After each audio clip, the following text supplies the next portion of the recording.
పరమ వైద్యుడు.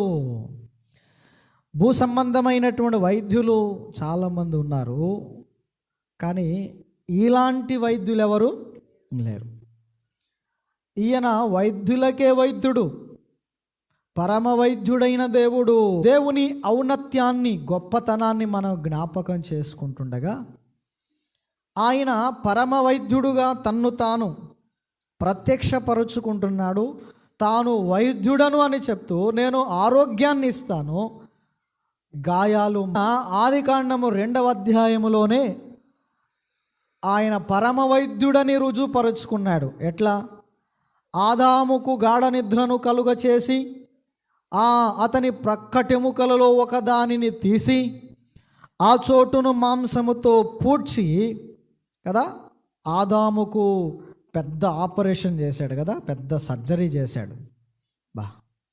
మొట్టమొదట పరమ వైద్యుడు ప్రభు, ఆయన గొప్ప super multi heavenly speciality surgeon, పరమ వైద్యుడు. పరమ వైద్యుడు మనము ఆరాధించే దేవుడు పరమ వైద్యుడు. అలాంటి రోగమునైనా బాగు చేయగలిగినటువంటి ఆయన, బాగు చేస్తాను అని చెప్తున్న వ్యాధి, రోగం ఎలాంటిది అంటే, సాధారణంగా ఆయన చెప్పాడు, మనుషులకు అసాధ్యమైనది దేవునికి సమస్తము సాధ్యమే అన్నాడు.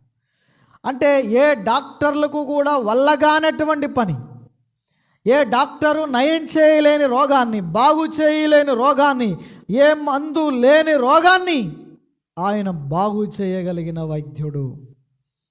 అందుకే 12వ వచనం చూడండి, 30వ అధ్యాయం 12వ వచనం ఇలాగూ సెలవిస్తున్నాడు, నీ వ్యాధి ఘోరమైనది, నీ గాయము బాధాకరమైనది.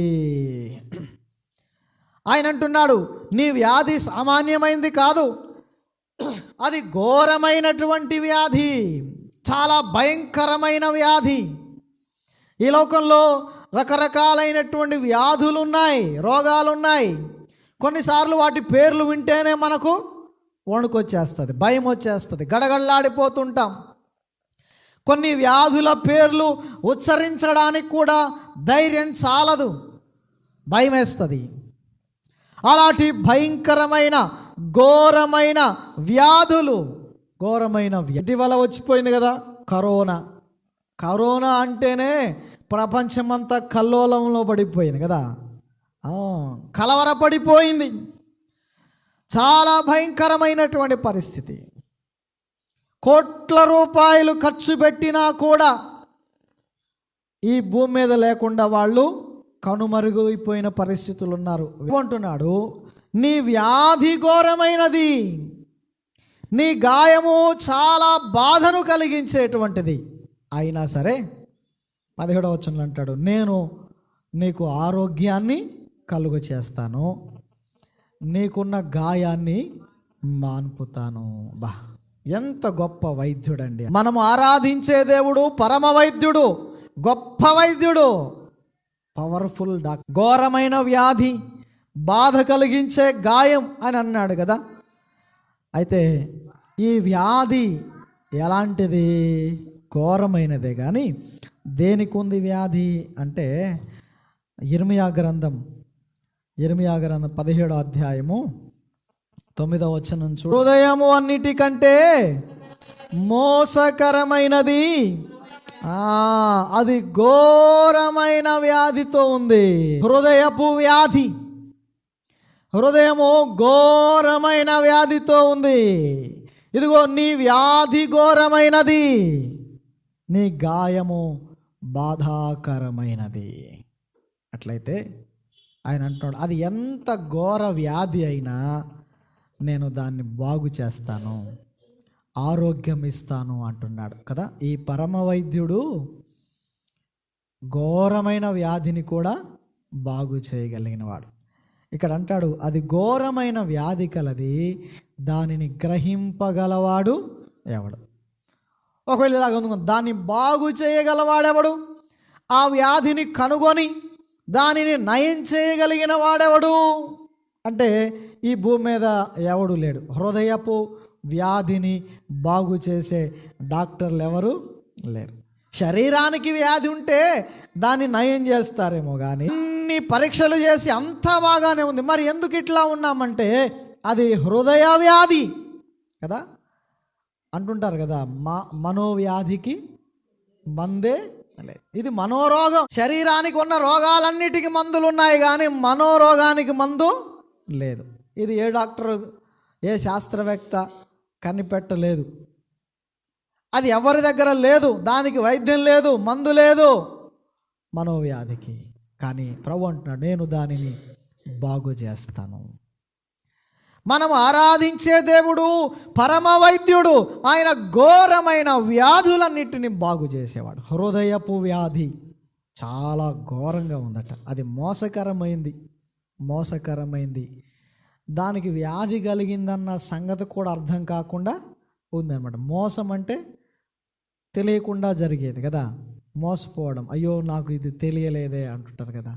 బాగానే ఉన్నట్టుగా చూపిస్తుంది కానీ ఘోరమైన వ్యాధిలో ఉంది. అందుకే హృదయం అన్నిటికంటే మోసకరమైనది, చాలా కుయుక్తిగా ఉంటుంది. అది రోగం అస్సలు బయటకు కనబడదు, మోసం చేస్తుంది.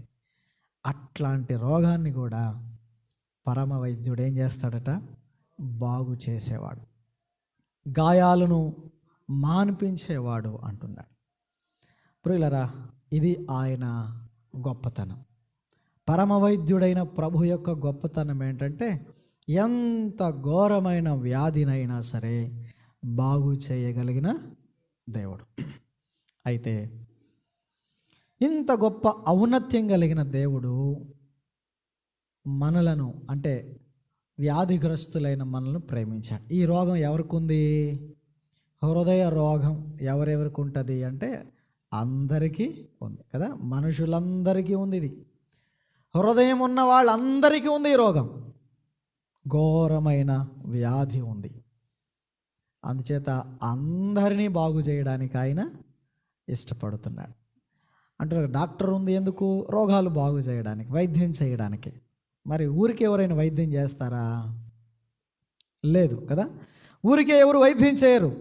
ఈ లోకపు డాక్టర్ల దగ్గరికి పెద్ద జబ్బుతో ఎమర్జెన్సీగా వెళితే ఏం చేస్తుందో తెలుసా? అర్జెంటుగా ఇక్కడ టేబుల్ మీద బల్ల మీద పెడితేనే నోట్ల కట్టలు, లేకపోతే గెట్ అవుట్, తీసుకుపోండి అంటారు కదా. సామర్థ్యం ఉంది, నయం చేయగలడు, ఆ టాలెంట్ ఉంది, కానీ మనీ లేకపోతే. కానీ ఈ డాక్టర్ అట్లాంటి వాడు. మనం ఆరాధించే దేవుడు ఈ పరమ వైద్యుడు అలాంటి వాడు కాడు. ఎంత ఘోర వ్యాధినైనా బాగు చేయడానికి ఆయన ఇష్టపడ్డాడు. డాక్టర్లు వైద్యం చేస్తారు, బాగు చేస్తారు, కానీ వాళ్ళ సొంత ఖర్చు పెట్టుకొని బాగు చేస్తారా? లేదు కదా. మనం డబ్బులు ఇస్తేనే బాగు చేస్తారు. అయ్యా బాబు మా దగ్గర లేదు, మేమంత పెట్టుకోలేము, స్తోమత లేదు, సామర్థ్యం లేదు అంటే మీరు ఎట్లా కొట్లా చూసుకోండి, మీ తిప్పలు మీరు పడండి, నాకు సంబంధం లేదు అంటాడు కదా. అవును, అందుచేత తల తాకట్టు పెట్టో ఉన్నది అమ్మేసో ఏదో ఒకటి చేసి ఎట్లా కొట్లా బతికించుకుందామని తిప్పలు పడేవాళ్ళు ఉంటారు. ఈ లోకపు డాక్టర్లకు కనికరం ఉండదు, జాలి ఉండదు, దయ ఉండదు, డబ్బు ఉంటేనే. కానీ ఈ పరమ వైద్యుడు ఈ హృదయ రోగాన్ని, ఘోరమైన వ్యాధి మన దగ్గర నుంచి ఏమీ ఆశించకుండానే ఆయన ఉచితంగా ట్రీట్మెంట్ చేస్తున్నాడు, బాగు చేస్తున్నాడు. మరి వైద్యానికి ఖర్చు అవ్వదా? అవుతుంది. కొంతమంది డాక్టర్లు ఉంటారు అక్కడక్కడ, వైద్యం అయితే మేము చేస్తాం కానీ, అంటే ఆపరేషన్ చేస్తాను కానీ అది నా చేతుల్లో పని, మరి మందులు గట్రా అవి మీరు కొనుక్కోవాలా, అవి మీరు తెచ్చుకోవాలి. హాస్పిటల్ నాది కాబట్టి రూము బెడ్ ఫ్రీగా ఇస్తాను, ఆపరేషన్ నేను చేస్తాను, కానీ దానికి సంబంధించిన మందులు సామాగ్రి అంతా మీరు తెచ్చుకోవాలి. పోనీ అట్లాగైనా చేసేవాళ్ళు ఉన్నారు, కానీ ఆ మందుల ఖర్చు కూడా పెట్టుకునే వాళ్ళు ఎవరు? ఈ వైద్యుడు. ఈయన గొప్ప డాక్టర్ కదా, పరమ వైద్యుడు. ఈయనకు మించిన డాక్టర్ ఇంకెవరు లేరు. అంతేకాదు, ఈ డాక్టరు ప్రేమ కలిగిన డాక్టరు కదా, జాలి కలిగిన డాక్టర్, కృప కలిగిన వాడు, కనికరం కలిగిన వాడు, ఎంతో ప్రేమ చూపించే వైద్యుడు. ఎంత ప్రేమో తెలుసా? మన ఘోర వ్యాధిని బాగు చేయడానికి అయ్యే ఖర్చంతా ఆయన పెట్టుకుంటాడు. దానికి కావలసినటువంటి సామాగ్రి, మందులు అన్నీ ఆయనే ఇస్తాడు.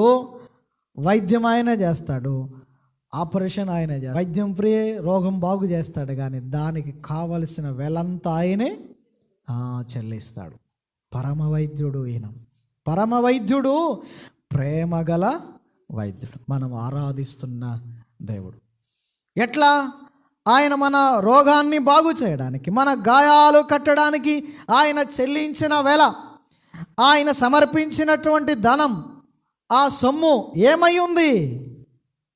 యెషయా గ్రంథం 53వ అధ్యాయం, యెషయా గ్రంథము 53వ అధ్యాయము 4వ వచనం. నిశ్చయముగా అతడు మన రోగములను భరించెను, మన వ్యసనములను వహించెను.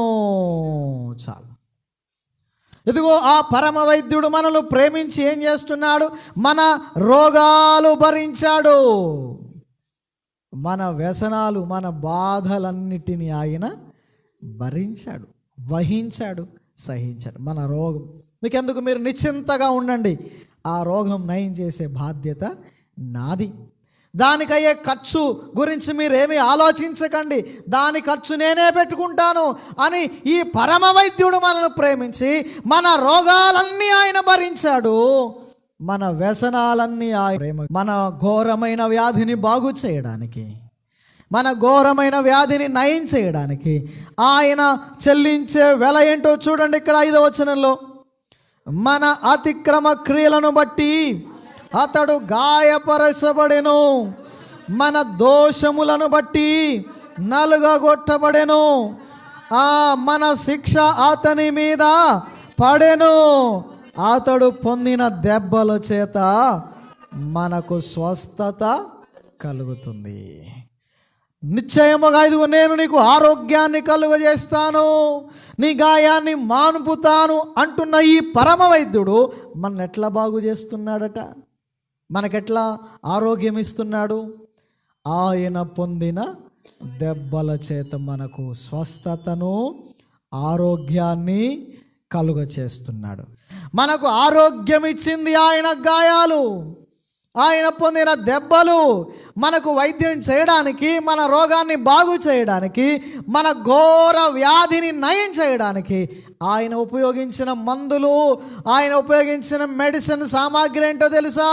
ఆయన తన దేహాన్ని అప్పగించుకున్నాడు, గాయాల పాలయ్యాడు, ఆయన గాయపరచబడ్డాడు, ఆయన నలుగగొట్టబడ్డాడు కదా. ఆయన నలుగగొట్ట ఏం చేస్తున్నాయి? ఆయన పొందిన దెబ్బలు ఏం చేస్తున్నాయి?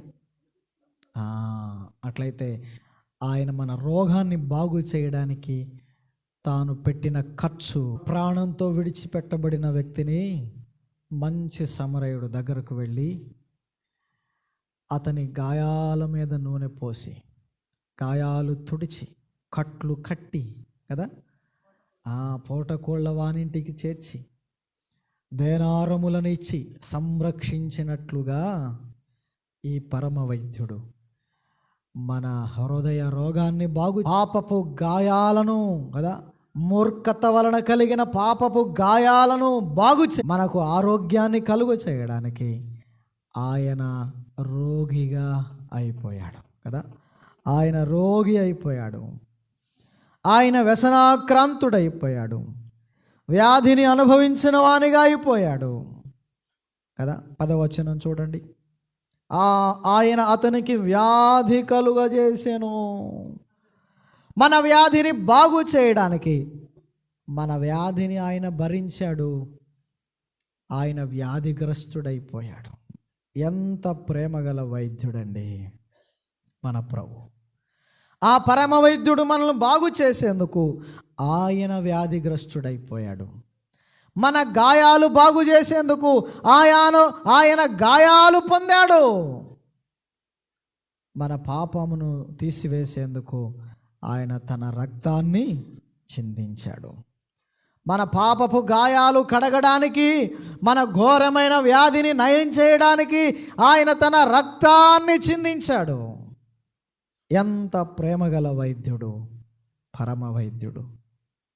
ఆ పరమవైద్యుడైన ప్రభువుని మనం జ్ఞాపకం చేసుకుంటుండగా ఈ ఉదయకాలం మన పాప భారమంతటిని, ఘోర వ్యాధి అంతటిని బాగు చేసి నయం చేసి మనలను స్వస్థపరిచిన పరమవైద్యునికి మనము ఆరాధన సమర్పించకుండా, ఆయన్ను స్తుతించకుండా ఎలాగుండగలం చెప్పండి. అందుకే ఆయన ఆరాధించడానికి చేరువచ్చిన మనము ఆయనను జ్ఞాపకము చేసుకుంటూ, ఏమని జ్ఞాపకం చేసుకుంటున్నాం ఆయన్ని? ఆయన పరమవైద్యుడైన ప్రభు. అది ఆయన ఔన్నత్యం, ఆయన గొప్పతనం. అంతేకాదు ఆయన ప్రేమగల వైద్యుడు. ఏ యోగ్యత, ఏ అర్హత, ఏ సామర్థ్యం మనకు లేకపోయినా, అయ్యో ఈ వ్యాధిని బాగు చేసుకునే సామర్థ్యం నాకు లేదు అని మనం చెప్పగలిగిన ఆ పరమవైద్యుడు మనల్ని ప్రేమించి ఆ భారమంతటిని, బాధంతటిని, ఖర్చంతటిని ఆయన భరించి ఆయన అమూల్యమైన రక్తమునిచ్చి మనలను బాగు చేశాడు, మనలను స్వస్థపరిచాడు, పాప రోగాన్ని బాగు చేశాడు, పాపమంతటిని తీసివేశాడు, పాపపు గాయాలు కుళ్ళంతటిని కడిగివేశాడు, మనల్ని శుద్ధులుగా చేశాడు. ఇది పరమవైద్యుని ప్రేమ. ఈ ప్రేమను మనం తలపోసుకుంటూ పరమవైద్యునికి మనం ప్రణమిల్లుతూ, ప్రణామాలు చెల్లిస్తూ, కృతజ్ఞతలు చెల్లిస్తూ ఆయన మనం ఆరాధన చేద్దాం. తల్లవంచుదాం అందరం కూడా. ఈ వీడియో మీకు నచ్చినట్లయితే లైక్ చేయండి మరియు షేర్ చేయండి. సబ్స్క్రైబ్ చేయడం మాత్రం మర్చిపోకండి. సబ్స్క్రైబ్ బటన్ పక్కనే ఉన్నటువంటి గంట సింబల్ కూడా మీరు నొక్కండి. అప్పుడు మాత్రమే మేము అప్లోడ్ చేసే ప్రతి కొత్త వీడియో నోటిఫికేషన్ ద్వారా మీకు అందుతుంది. Thank you for watching.